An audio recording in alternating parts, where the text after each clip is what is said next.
Hoje estamos começando mais um Equilíbrio Cast e eu estou muito feliz, porque hoje tem uma convidada aqui muito especial e eu a conheci recentemente dentro de um grupo que ela vai contar um pouquinho pra gente, mas um lugar que eu fiquei extremamente à vontade. Mulheres na Inovação. Então hoje nós estamos aqui com Milena Nascimento, founder da Persora. E aí, Milena, seja muito bem-vinda e vai ser muito gostoso aqui nosso papo. No dia que você estava lá palestrando no grupo Mulheres na Inovação, eu falei, uau, quanta coisa que essa menina falou que eu penso. E eu não tinha pensado nisso ainda. Eu gostei tanto. Ai, que bom. Como é que foi essa história, esse Mulheres da Inovação? Achei muito gostoso, me senti tão à vontade, me senti tão querida e representada ali dentro. Que legal. Quero agradecer o convite. A gente se conectou ali e eu tô liderando o grupo nesse momento Fridas, que são as empreendedoras. Então eu brinco que cada grupo de mulher ali dentro tem um objetivo específico. E as Fridas, em especial, a gente quando empreende tem pouco tempo para fazer network. Se a gente parar para pensar a rotina de gestão, a gente não consegue trocar ideia, o que você está fazendo na sua empresa. E se tratando de inovação, que é a minha área e que é a área que toda empreendedora que está ali deseja desenvolver, a gente colocou como meta para esse ano o grupo das Fridas se conectar para gerar indicação para os próprios negócios, seja para emitir nota fiscal, a gente brinca, né? Seja para indicação mesmo, parceria, ou principalmente para troca de boas práticas mesmo, como que a gente está estudando o quê, está praticando como, a gestão de pessoas, a gestão financeira, e então a gente está bem feliz. Eu tive o privilégio de conhecer esse grupo através da Bianca. Bianca convidou uma vez, duas e nunca dava. Então, para você que está assistindo, não perca o próximo encontro, que vai ser em maio, que já está se organizando para ter data. Se ligue lá no Mulheres na Inovação ES, porque eu demorei uns 3 meses assim para conseguir convergir a agenda. E quando eu cheguei lá, eu falei, caramba, essas mulheres estão falando de coisas que atendem o nosso desejo reprimido de colocar a figura feminina para inovar ao lado de todos os gêneros, ao lado de todas as circunstâncias que a gente vive. Então a gente se queixa muito, né? Vai para um evento de inovação, entra no elevador, só tem homem. Tem homens, né? E eu não me queixo por um passivo, eu tento até sempre explicar isso. Eu brinco que nós temos vários passivos, né? Mas tem algo mais interessante para o atual capitalismo, que é a economia. Então, assim, quando um empreendedor ou um grupo de homens pensam nesse movimento, né, que as mulheres estão fazendo, eu acho que eles podem buscar números e em todos os dados com base na ciência se mostra que a economia cresce 30%, 40%, porque é impossível a gente desenvolver inovação só para vender para homem. Não. Nenhum produto foi feito para homem. Então é preciso que todos os gêneros pensem inovação junto. Então fiquei muito feliz pelo convite, já é um fruto do grupo ali, exatamente, a nossa conexão. Espero poder contribuir com a Biliev também. E vamos falar sobre o que você quiser e estou aqui para isso. Então, essa coisa, né, eu falo sempre que a mulher na inovação era o lugar que ela precisava agora, porque a mulher já teve tanto disso, né? A vida inteira, na história, no histórico da mulher. Muito. Ela inova demais. Mas a gente estava comentando, né, nos bastidores sobre esse ser empreendedora, né? O que eu acreditei muito e que eu me senti muito à vontade no grupo foi esse ambiente de ajuda. Porque a gente passa, quando a gente empreende, a gente passa por muita coisa, né? A gente, quantas vezes... E eu falo a gente porque eu empreendo desde os 16 anos. E eu vi sua história. E eu queria que você contasse um pouquinho para nós aqui.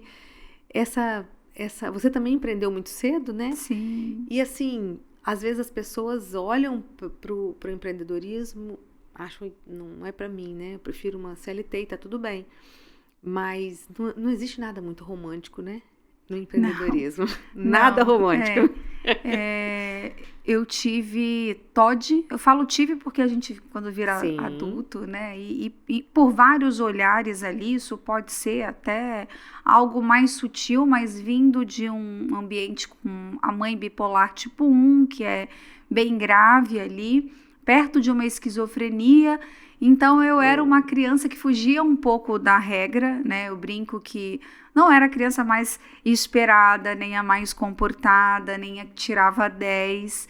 E era irmã da melhor aluna da cidade, inclusive ganhava todos os prêmios. Então, oh. minha irmã, minha maior conexão de vida, fez doutorado em Los Angeles. Então, apesar da gente ter uma condição financeira muito crítica, da gente ter um óculos na época política porque tinha doação, entendeu? Então, Aham, assim, tratava os problemas, era um cenário de escassez. sim. Tivemos a sorte de ter uma rede de apoio sempre muito inspiradora. Né, seja a família dos meus pais, sejam os vizinhos, Que legal. sempre as mulheres, né? Que Muito, legal. na maioria das vezes, as mulheres. E eu tive primas que me inspiraram bastante através da leitura de revista em quadrinhos, bordado, elas eram bordadeiras, uma até hoje é bordadeira. Então aquele espírito assim de eu tô ali lendo a revista, ela tá bordando e eu ficava pensando, gente, isso é mais legal do que o que a minha irmã sonha, né? Que ela quer ir para a universidade. Então são interessantes, são situações de sucesso que não podem ser desenhadas socialmente. Não dá para a gente desenhar qual Sim. é a mulher de sucesso. E aí, aos 17, eu abri uma empresa, terminei o ensino médio, acabei caindo, tive outra sorte de cair no autoconhecimento muito cedo, tive o privilégio de fazer um curso desses imersivos aos 15 anos, e aí eu descobri que eu tinha gargalos bem relevantes, como, por exemplo, a concentração. Era extremamente opositora, então tudo que me falavam que era para fazer assim, eu ia fazer diferente. E isso por si só começa a ensaiar um estado de desenvolver inovação em todos os lugares, né? Com tudo. E aí eu abro uma empresa aos 17, na época não tinha o MEI, então foi uma limitada Uhum. mesmo. E não foi uma abertura assim, tenho capital, vou abrir. Não, era uma empresa para distribuir cosmético para revendedoras de venda direta. Então era cheio de propósito, né? Eu já Que tinha legal. experimentado essa renda que era 6 vezes o salário do meu pai. Eu falo para o meu filho, eu falo assim, gente, é um perigo o adolescente ter contato com dinheiro porque ele se sente muito poderoso com Poderoso. pouca Maturidade, maturidade, né? exatamente. E aí a conta logo chega, porque eu começo a empreender com resultados relevantes, então começo a trabalhar 15 horas por dia, começo a não respeitar os meus limites e com muita energia, porque criança opositora tem muita energia. E aí a gente tem uma parte da história que também é interessante, que é o quadro social. O que era para minha família, né, uma menina empreendendo, tinha que ser casada. Para ela ser tão independente, ela tem que ter um marido, né? E isso é uma coisa social que colocaram na minha Nossa. cabeça e que óbvio, parece que tudo vai convergindo porque são os padrões. Você passa a infância inteira dando significado para as coisas e Sim. depois como é que você vai explicar para a sociedade que você não é aquilo que É. você mesma bateu o pé. E aí eu me caso aos 19, já com renda, construo uma casa, moro no imóvel próprio e tenho uma empresa muito bem sucedida que inclusive vendi quando fui para o Rio, mas cheio de dificuldade, assim, as primeiras grandes dificuldades, né? Minha irmã contadora, então ela 3, 4 anos mais velha, ela dizia, como você pode ter 17 anos, comprar 100 mil reais em estoque e achar que vai vender. Então, assim, eu não estava preocupada com os boletos, eu estava preocupada com as mulheres que tinham que vender o produto para ter a renda que a gente tinha prometido ali. Olha, se você conseguir visitar X famílias dia, vender tantos produtos dia. Então, assim, a conta era inversa. Se esse time que eu envolvi tiver renda aproximada de 2, 3 salários mínimo mês, esses boletos vão ser pagos. Então, o propósito é na frente do lucro, e o lucro vira consequência. Parece abraçar a árvore, eu sei que muita gente vai... Mas é a necessidade, né? Vamos combinar que hoje o mundo perdeu, né? A gente está passando por uma época que se perdeu. Que está voltando para essa realidade. Que é interessante. Teve um hiato aí, né? As pessoas esqueceram um pouco e agora o ser humano está tendo que voltar. Porque não tem outro caminho, né? E são preocupações, exatamente, são preocupações agora condicionadas ao sucesso do capitalismo. Isso eu acho ótimo. Eu falo assim, que bom que agora os interesses humanos estão se encontrando. Já era hora, né? Com os interesses do capitalismo que move o mundo. E aí, assim... dificuldades, né, que a gente começa a falar, parece que a gente é super poderoso. Eu gosto de falar exatamente isso, principalmente com os adolescentes, que eu falo assim, olha, quando a gente conta a história, a gente precisa resumir, porque a gente viveu uma história aí 20, 30 anos. A gente mostra as fotos e não o filme. Isso aí, exatamente. Então a gente viveu esse período, e se a gente fosse contar cada detalhe, não é tudo romântico, não. A gente só precisa resumir. Eu diria até que é menos bonito do que feio. Porque durante, né, eu agora empreendendo com startup, eu olho para trás e penso, durante aquela jornada eu não entendia que eu estava construindo a Milena do futuro, a pessoa que eu seria no futuro. Então, é muito possível que quando a gente entra num transporte coletivo, a pessoa está cochilando, cansada, acordou 4 da manhã, trabalhou o dia todo, que isso esteja desconectado dela no futuro, né? O que a gente fala é o trabalho com a ligação indireta ao trabalho, está ligado ao boleto que ela tem que pagar, a motivação que leva ela está ligada a uma pressão social, que eu não vou sair dessa marca empregadora porque aqui eu sou respeitada socialmente, eu tenho uma profissão. Toda vez que o que move a gente está indiretamente ligado ao trabalho, ou seja, eu não faço isso por uma razão maior, é por uma condição. Tem um senhor esses dias que eu ouvi ele falando, tudo custa tempo. A gente fala, mas custa dinheiro. E ele fala, não, você precisa gastar o tempo para ganhar o dinheiro. Então, tudo custa tempo. E a partir do momento que a gente começa a olhar para trás e falar o que era essa construção, era muitas vezes abrir mão de cada um dentro da sua bolha, né? O que é abrir mão de ver a família para quem não vê a família? Esforço nenhum. Agora, o que é abrir mão de ver a família para quem vê o pai todo dia? Para quem vê a mãe todo dia? É um movimento. O que é abrir mão de uma licença maternidade? Quando o meu filho tinha 7 dias, primeiro eu me lembro que a bolsa rompeu, eu ganhei neném e liguei para o banco. Meu gerente se chamava Humberto e muito jovem e sem capital de giro, o próprio estoque era o capital de giro. Então, eu nunca esqueço que tinha, quando a Cássia Eller tem aquela música, eu troco cheque, eu falei, eu já troquei muito cheque, porque o capital era aquele, você recebia todos os pré-datados, fazia um desconto ali, né, perdia um percentual, e aí eu liguei para esse gerente e falei, Humberto, eu não vou conseguir assinar hoje, porque eu tinha ganhado neném na madrugada, mas você libera porque os meus cheques não podem voltar para fornecedor, né? Isso é a vida do empreendedor. E aí ele fala assim, ô Milena, você consegue assinar quando? E a minha ficha caiu, que eu não sabia quando. Eu parei para pensar e falei, quando que eu consigo assinar? Meu Falei, Deus. ô, seu Humberto, eu acabei de ter neném essa madrugada. E aí eu vou perguntar ao médico se na hora de tirar os pontos eu passo aí no Olha banco. isso. Então, assim, é um cenário muito diferente do que a gente pensa. Sem contar Nossa. acho que uma outra parte que é você usar aquela energia toda para se conectar àquele propósito e ir para casa muitas vezes pensando que tá tudo fora do lugar. Sim. Isso mulher tem Quantas vezes? o tempo todo. Verdade.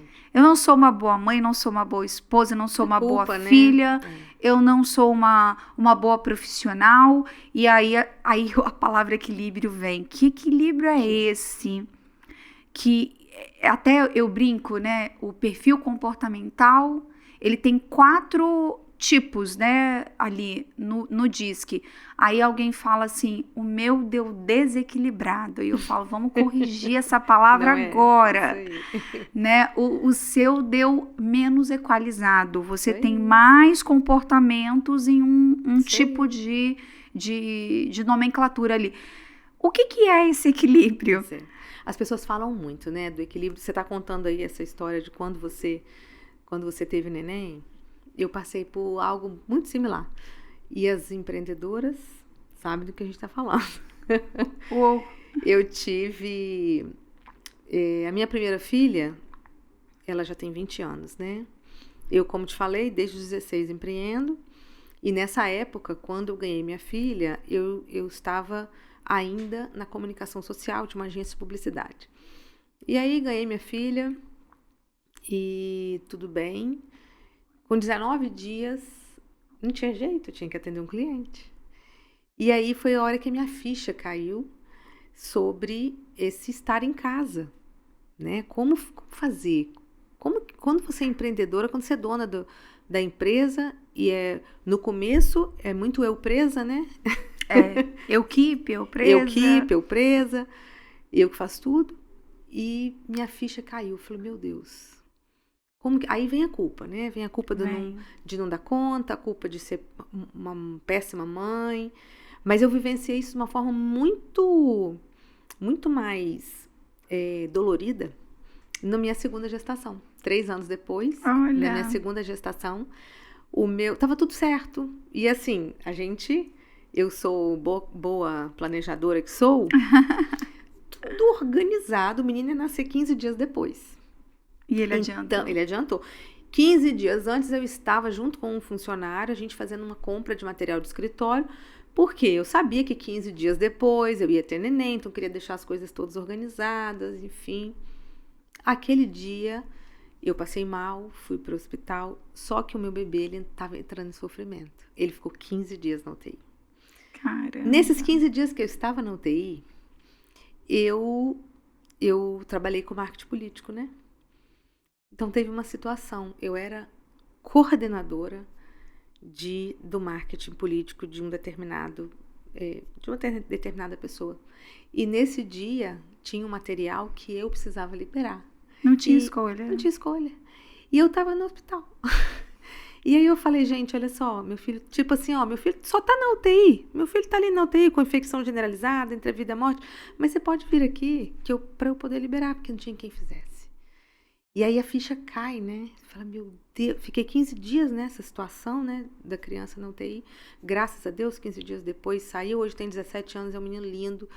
Mas assim, são muitas coisas, né? Quando a gente empreende, a gente abre mão de muita coisa. Não, e cai ficha todo dia. E aí todo né? dia você... E essa sensação de que, meu Deus, tá tudo errado. Tudo que eu tava pensando, tudo que eu tava bolando aqui, eu tava desenhando, tá tudo errado. Eu tô querendo abraçar a árvore. E, enfim, acho que a gente passa por isso todo dia, né? E eu acho que é muito subjetiva a história de cada um, mas tem um padrão nas mulheres que quando elas descobrirem, eu comecei a fazer psicologia em 2018 e conheci minhas amigas que caminharam para psicanálise, alguns alunos foram antes até do curso terminar, alguns fizeram em paralelo e comecei naquela divisão ali de o que você gosta e vem essa cobrança, né? Que área que você vai atuar? E eu falava assim, eu quero grupo. Eu quero atuar com um grupo. Porque eu dizia, nós vamos encher um estádio de mulheres divorciadas.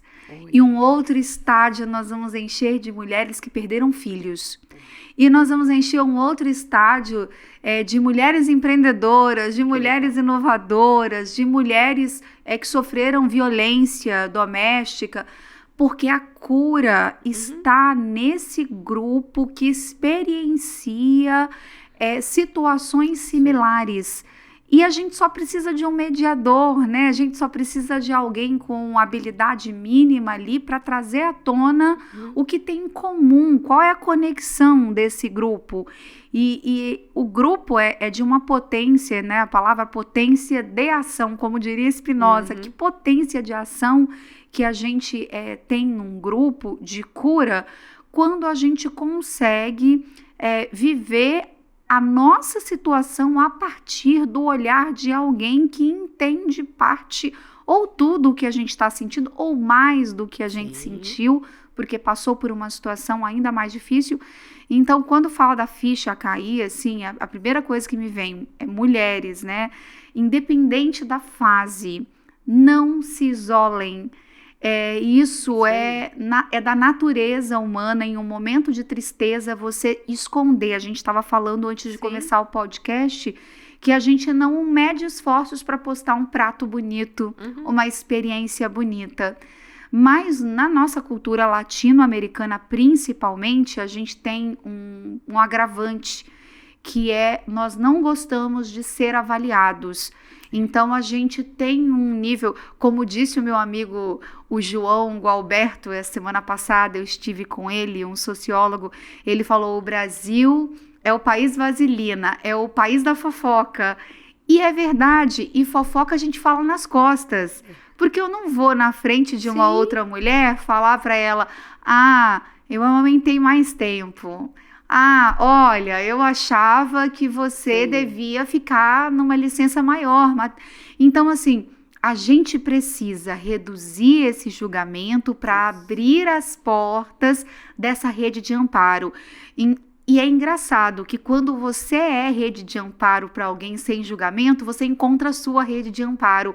Porque da mesma forma que esses padrões comportamentais, eles se conectam, o grupo que você convive provavelmente te afeta, te influencia com negativamente e positivamente. Ele te conecta, né? Ele te imerge ali. Então, independente da fase que a mulher tá, a ficha caiu, meu casamento acabou. Ou a ficha caiu, meu filho cresceu, né? Ou a ficha caiu, eu quero uma transição de carreira, eu não estou bem nesse trabalho. A ficha caiu, eu não estou tendo um bom equilíbrio. Procure o grupo que a ficha que caiu para você, caiu para eles também, para elas também. Porque isso é curativo, assim, tem um efeito de cura instantâneo. Gosto demais disso. Teve uma época da minha vida que antes da pandemia, 2018, 2019... eu estava muito focada nesse novo ambiente do equilíbrio, da saúde emocional. Sou especialista em inteligência emocional, então sempre gostei muito de falar para mulheres. Eu desenvolvi um programa chamado PAZ, Programa Ansiedade Zero. Embora a gente sabe que a ansiedade ela não zera, né? Que ela é necessária. Vou mirar o zero para reduzir. Isso aí. A ideia era zerar essa ansiedade que adoece, né? Mas era exatamente dentro do grupo que nós tínhamos um grupo forte de mulheres do Brasil inteiro, exatamente colocando as suas dores, e quando uma relatava, a outra vinha dizendo, olha, eu passei exatamente por isso e experimentei isso. E ali era uma troca de ajuda, né, de apoio. E tinha pessoas, por exemplo, que estavam passando, além de toda a questão do adoecimento, da ansiedade, passando por questões relacionadas a um relacionamento tóxico, ou até a própria agressão dentro de casa. Então, dentro do grupo, tinha alguém que falava, olha, já passei por isso, denuncia, porque eu denunciei, procura ajuda. E isso, assim, foi uma época muito gostosa. Eu sempre gostei. A gente era um programa, né, que tinha início, meio e fim. Quando terminou, meu coração ficou assim, ai, Pequenininho. eu fiquei, mas eu não podia ficar. A gente tinha o período, né? E por isso que quando eu gosto dessa coisa de grupo, eu facilito grupos de casais, por exemplo. Eu tenho um livro chamado Casais Inteligentes, Famílias Inabaláveis. E todo semestre, na minha igreja, que é a Missão Praia da Costa, tem a Escola Missão em Família. Então, todo semestre, eu e meu marido, a gente ministra para grupos. E assim, é dentro do grupo, eu acredito, que é dentro de um grupo que a cura acontece. Às vezes, alguém estava ali que não tinha coragem de dizer por aquilo que estava passando, né? Enfim, com vergonha mesmo, constrangido em dizer, olha, eu passo por tal coisa.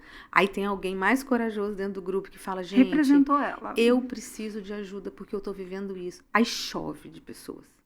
Chove de pessoas dizendo assim, eu também já passei, eu também passo, eu também preciso de ajuda, vem cá que eu vou te dar a mão e a gente vai junto. Então, assim, eu acho incrível. Esse movimento eu acho incrível. E o que eu achei mais interessante é você despertar. Quando você falou que você era uma criança com TOD, queria abrir um parênteses aqui, TOD é um transtorno opositor desafiador. Que vem seguido do TDAH.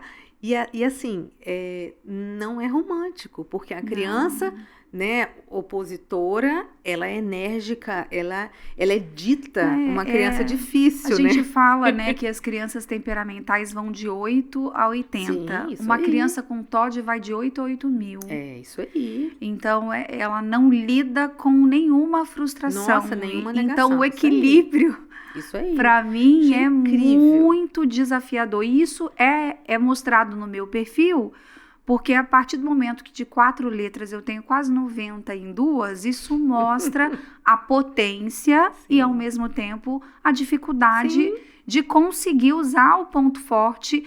E aí vem um outro ponto interessante. Somos seres relacionais. Por quê?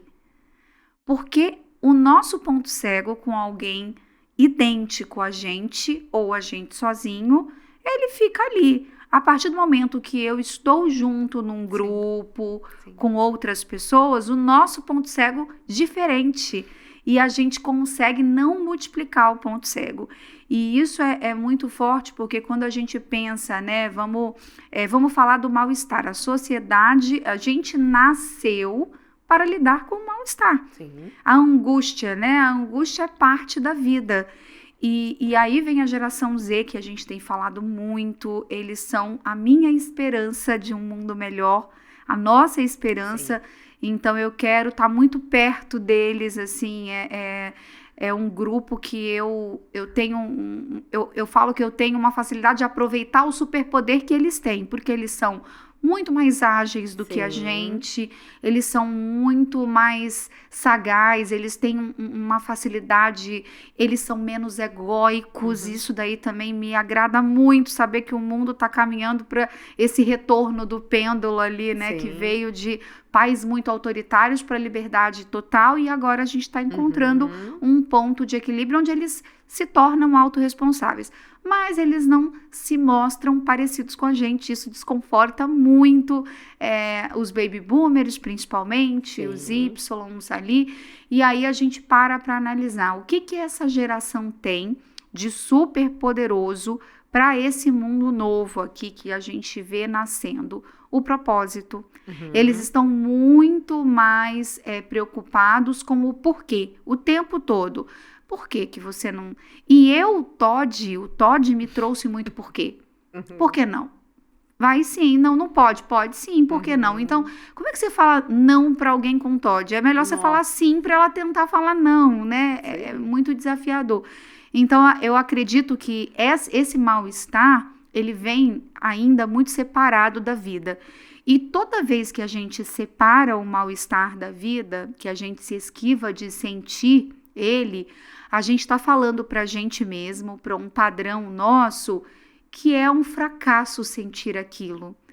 Mas é um erro, porque sentir esse mal-estar que cada família tem, que cada mulher tem, é natural da vida. E eu, como uma mortal de vida finita, eu preciso aprender a lidar com esse Sim. mal-estar. Acho que esse é um ponto do equilíbrio que eu posso contribuir. Acho que eu tenho poucos equilíbrios na vida, mas eu lido muito bem com o mal-estar. Legal. O mal-estar é uma coisa que, como eu tive uma equipe de 20 mil pessoas, vendi sonhos para famílias, vi famílias vender casa, carro, eu falava assim, vocês não sabem o que é o mal-estar.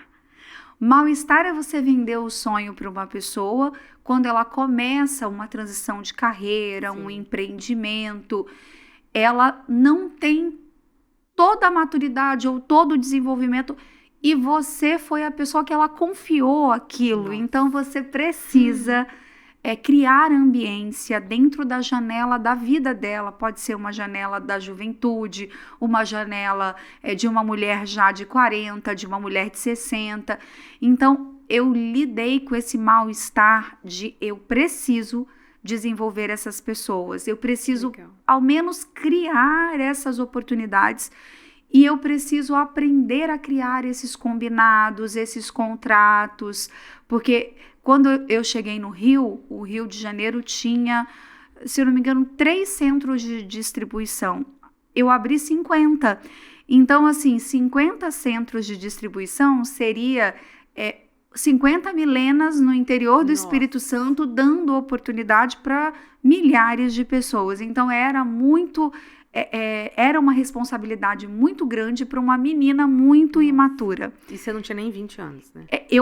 Quando eu cheguei no Rio, eu já estava com 22 ali. Ali, a minha ficha caiu de que eu estava... Engraçado, né? O mal-estar da falta do dinheiro, eu fui experimentar empreendendo já mais velha, porque você começa a investir o patrimônio, você começa a vender tudo. Como a gente está numa startup, você começa... O que é inovar? É tirar tempo para pensar em problemas. E quando você está empreendendo, você não tem tempo para pensar no problema. Sim. Você já escolheu ali alguma coisa... E então a sua empresa passa a ter margem de lucro menor, você passa a ter dificuldades ali para manter fluxo de caixa. Então, quando você escolhe inovar e em tecnologia, que foi uma escolha, você fala assim, eu preciso parar de ganhar dinheiro um tempo para testar métodos, produto. Então, por isso que a inovação ela é algo muito acessível. Mas quando você fala, eu vou empreender em inovação, é algo muito caro. A gente fala, né, que vai demandar tempo, você vai... E como que eu faço isso sem ser uma planejadora como você?